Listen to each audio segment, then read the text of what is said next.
मसीहा की हुजूरी है, यहाँ रूह की मामूरी है।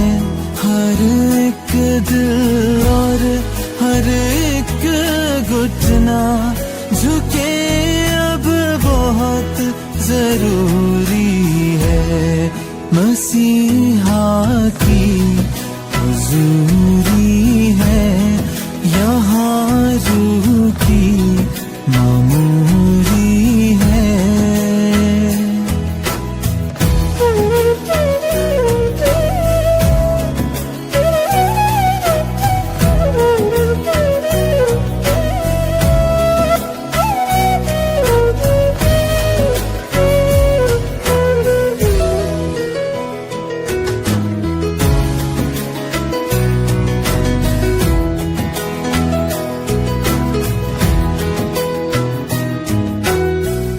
जिस्म की आंखें बंद करो, अब रूह की आंखों से देखो। सबका शाफी सबका मसीहा यीशु खड़ा है सामने देखो। हाथ फैला कर मांग लो उससे, हाथ फैला कर मांग लो उससे। जान भी दे देता है देखो, कुछ हासिल करने से पहले, कुछ हासिल करने से पहले ईमान रखना जरूरी है। मसीहा की हुजूरी है, यहाँ रूह की मामूरी है।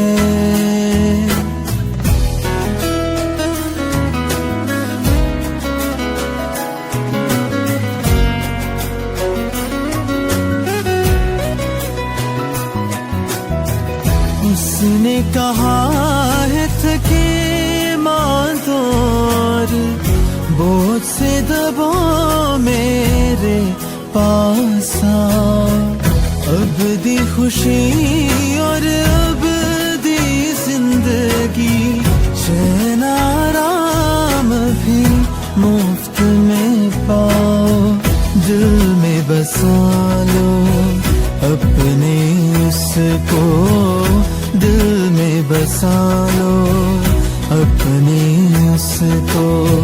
दुनिया के खतरों से बचते जाओ, उसकी रहमत और कुदरत की, उसकी रहमत और कुदरत की गवाही भी देना जरूरी है।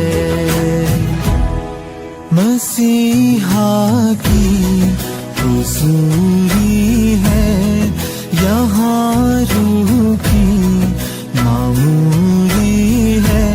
हर एक दिल और हर एक घुटना झुके अब बहुत जरूरी है। मसीहा की हुजूरी है, यहाँ रूह की मामूरी है।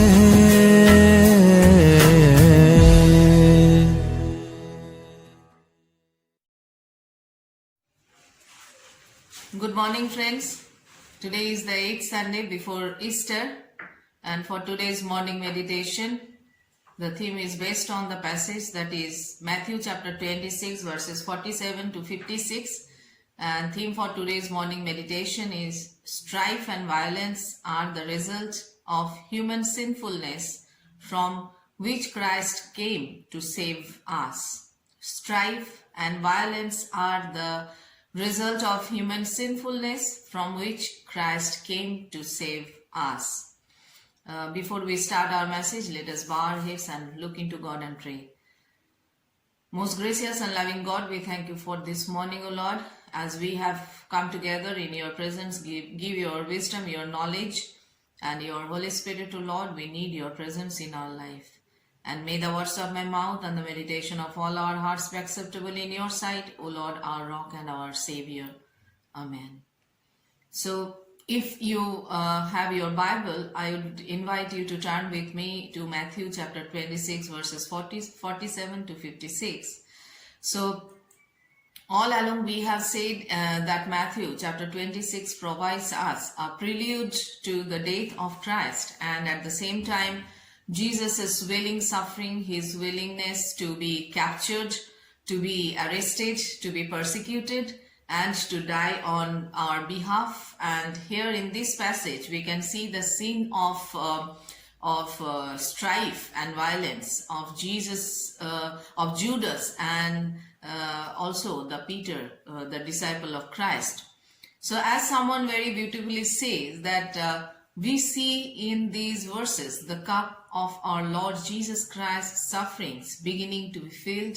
We see him betrayed by one of his disciples, forsaken by the rest, and taken prisoner by his deadly enemies.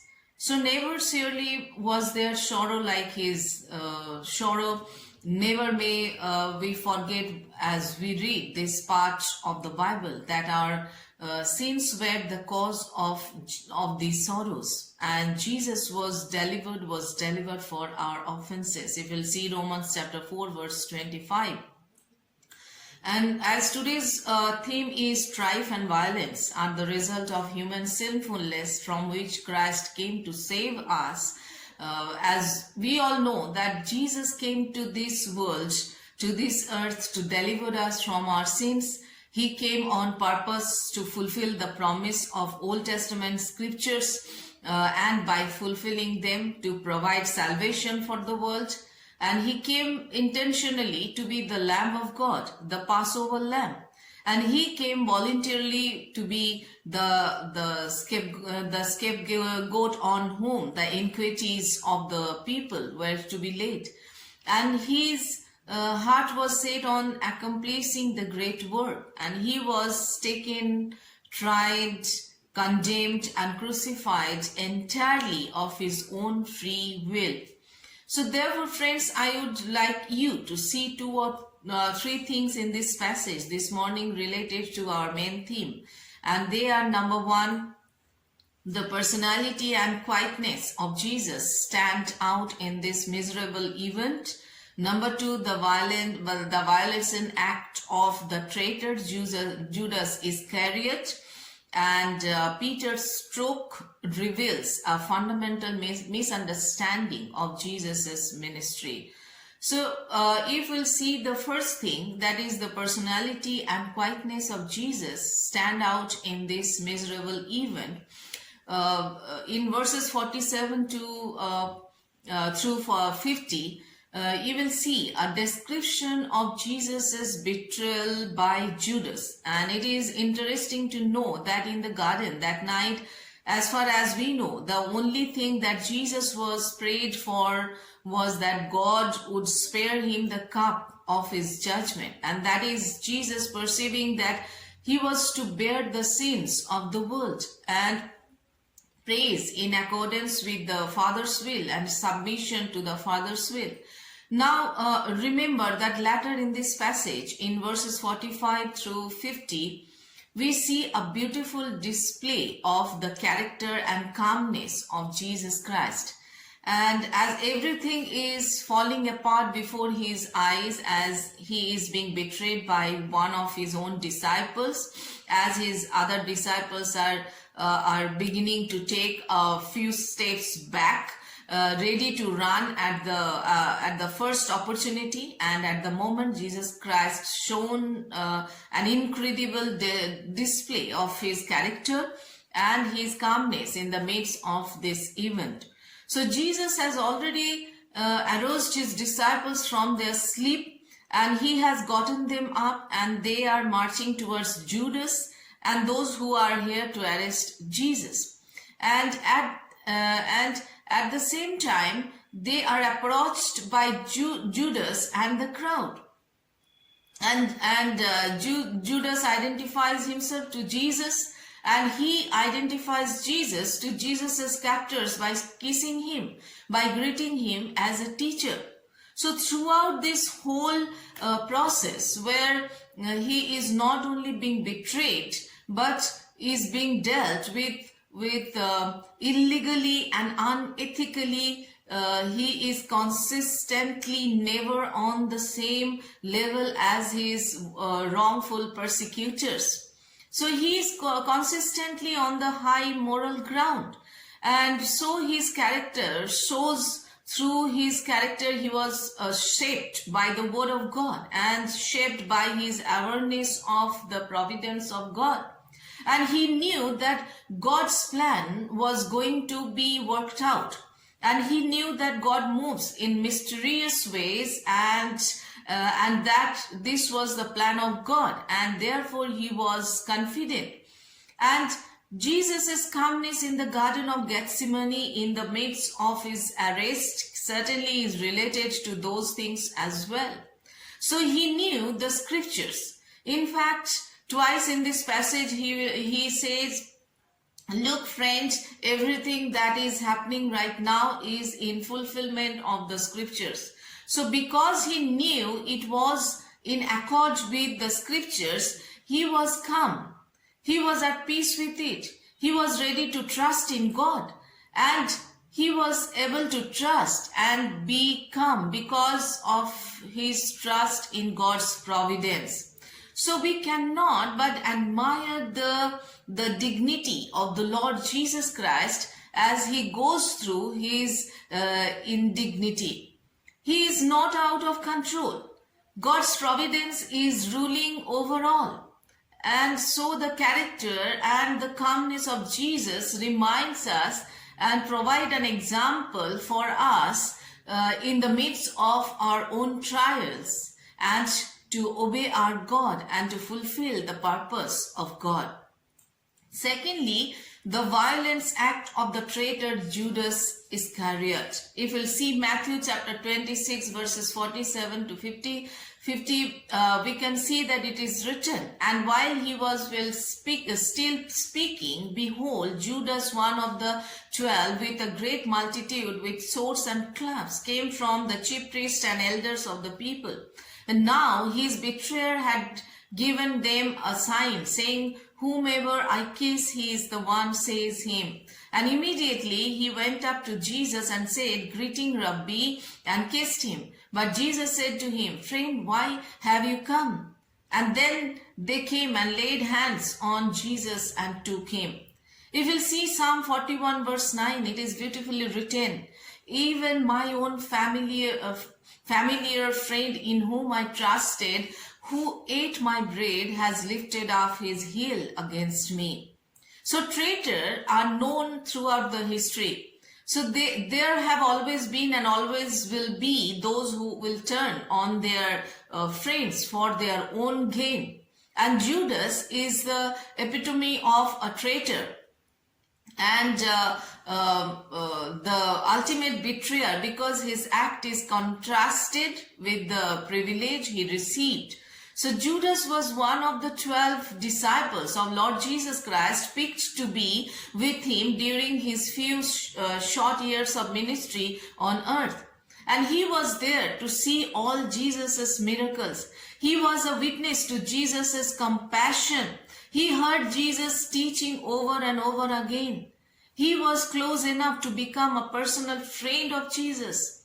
And I think it reminds us of the famous scene in the play Julius Caesar by William Shakespeare.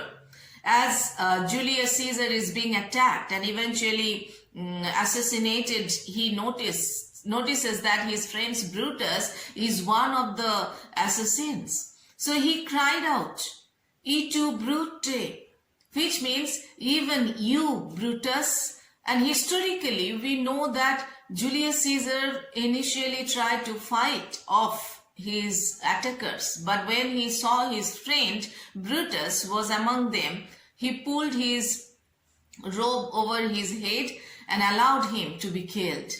In Proverbs chapter 27 verse 6, it is written, "Faithful are the wounds of a friend, but the kisses of an enemy are deceitful." So the action of the traitor were greeting and kiss. And Jesus' betrayal was sealed with a kiss. And Matthew tells us that they had agreed upon a sign to show who was to be arrested, and it was dark, and the Roman cohort probably had no idea who Jesus was, and the entire crowd, in fact, probably did not even really know who they were there to grab. So they needed a sign. So it was important that Judas point out the right person for them to arrest. And he did this by kissing Jesus on the cheek. And this was the height of hypocrisy and treachery. A kiss was a special act of affection usually given as a sign of respect and loyalty. A student would often kiss his rabbi on the cheek as a form of greeting and honor. Servants would kiss the back of the hand of their master, showing their respect and homage. Judas kissed the King of Kings and Lord of Lords as a sign of betrayal, which is also a sign of violence. So consider the duplicity in this act. Judas could have given any sign. He could have merely pointed to Christ as they arrived in the garden. He could have walked over with the multitude and grabbed Jesus. But instead, he chose a sign full of love and gratitude and devotion, and used it as a form of love, a form of deception and betrayal. And this was one who had at one time claimed to be a devoted follower of Christ. So perhaps things had not turned out the way he wanted them to. And Jesus had not overthrown the Romans and enthroned himself and his disciples like Judas hoped. In fact, instead of getting richer, Judas had hanging out with someone who had no place to lay his head. So Judas abused his position as a follower of Christ and turned his back on the only one who could really love him. And Judas loved the possibility of power and money more than he loved Christ. And Judas did not really believe the gospel he claimed to follow. And of all the things that happened in the garden that night, this action of Judas and the betrayal he entailed must have hurt Christ the most. He ate bread with Jesus and stabbed him in the back. So Judas was a wolf in sheep's clothing. So Judas is the epitome of those who once followed after Christ, but finally chose their own way over his, and turning their backs on the Lord, they walked away and became his enemy. And Jesus tells Judas in verse 50, "Friend, do what you have come. Do what you have come for." Then they came and laid hands on Jesus and seized him. These are the last words that Judas will hear from Jesus until he stands before Christ to be judged. And Judas would have been better off if he had never been born. Thirdly, Peter's stroke reveals a fundamental misunderstanding of Jesus' ministry. But there is more to learn in this passage. If we'll see verses 51 through 54, we will see Peter's feeble attempt to resist the arrest of the Lord Jesus Christ. And Peter had pledged to Jesus that he would be faithful to him to the end, and he had pledged that he would die with him or for him if necessary. And this is Peter seeing his opportunity to be faithful disciples to the Lord Jesus Christ. And if you'll see today's reading, Matthew tells us that one of his disciples attempted to resist the arrest by taking out his short sword and actually reaching out and cutting off the ear of the servant of the high priest. So Jesus was conscious about God's plan was being worked out here, and nobody, not Peter, not Judas, not the mob, was going to keep that plan from being worked out.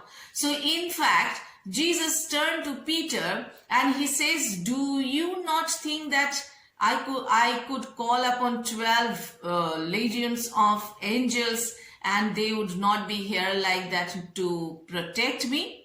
So what is Jesus' point of saying this? To stress that it is not because God lacks the power to stop it, that he is going to the cross, and it is not because Jesus lacks the ability to ask of God to spare him that he is going to the cross.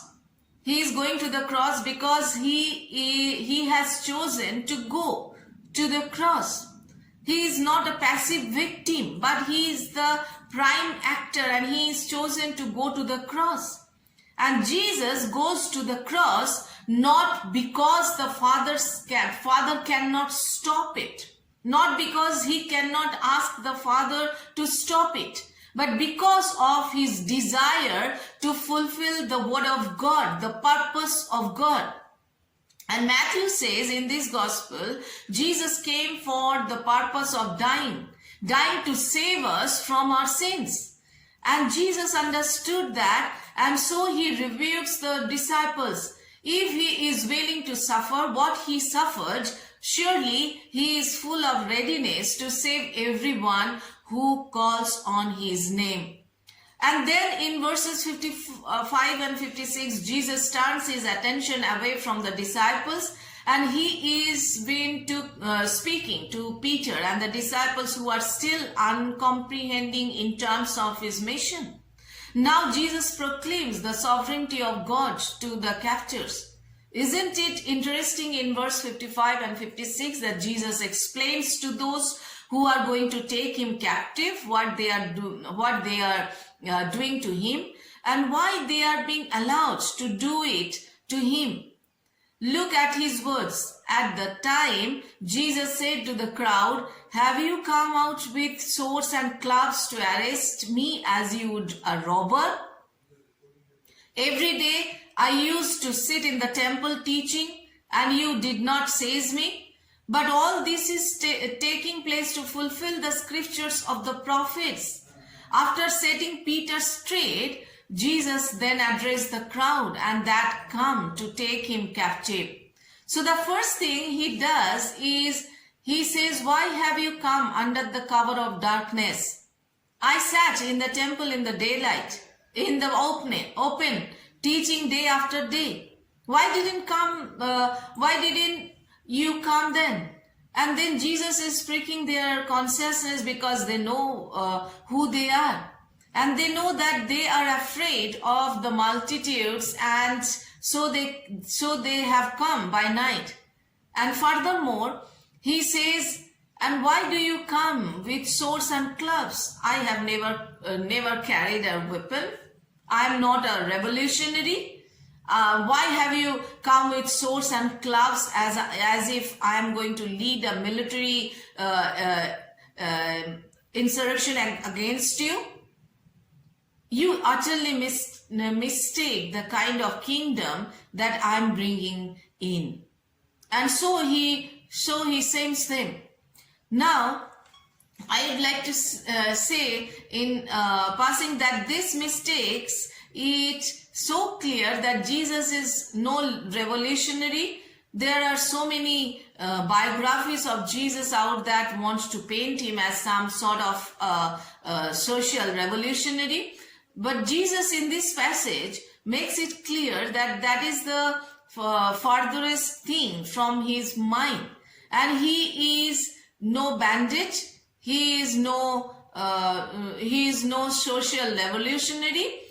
But he is the Son of God coming to bringing the kingdom of God and save the sinners.